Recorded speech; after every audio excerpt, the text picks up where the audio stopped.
6 ఎకరాల CRDA layout venture అండి. విజయవాడ మచిలీపట్నం బందర్ హైవేకి కేవలం 500 మీటర్ల దూరంలో మీరు వీడియోలో చూడొచ్చండి. దూరంగా మీకు కనిపించే బిల్డింగ్స్ అవన్నీ కూడా విజయవాడ మచిలీపట్నం బందర్ హైవే ఫేసింగ్తో ఉన్న బిల్డింగ్స్ అండి.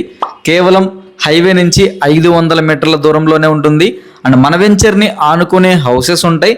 అండ్ మన వెంచర్లో కూడా ఒక హౌస్ కన్స్ట్రక్షన్ జరుగుతుందండి. సో ఫ్యూచర్లో మంచి రేటు పెరిగే అవకాశం ఉన్న ఈ వెంచర్లో ఇస్తున్న developments: starting grand entrance arch, venture చుట్టూ compound wall, avenue plantation, water tank facility and ప్రతి ప్లాట్ కి కూడా వాటర్ ట్యాప్ కనెక్షన్. ఈ విధంగా మనకి సిఆర్డిఏ నామ్స్ ప్రకారం ఏవైతే ఫెసిలిటీస్ ఉంటాయో అవన్నీ కూడా ప్రొవైడ్ చేయబోతున్నారండి. మన విజయవాడ సిటీ నుంచి కేవలం 30 నిమిషాల దూరంలో విజయవాడ మచిలీపట్నం బందర్ హైవేకి 500 మీటర్ల దూరంలో పామర్రు లొకేషన్లో అయితే ఈ వెంచర్ ఉంటుందండి. మరిన్ని వివరాల కోసం వెంటనే స్క్రీన్ పై కనిపిస్తున్న రామ్ రియల్ ఎస్టేట్ ఆఫీస్ నెంబర్కి కాంటాక్ట్ అవ్వండి. ఇక్కడ ఒక్క గజం ధర కేవలం 11,000 మాత్రమేనండి.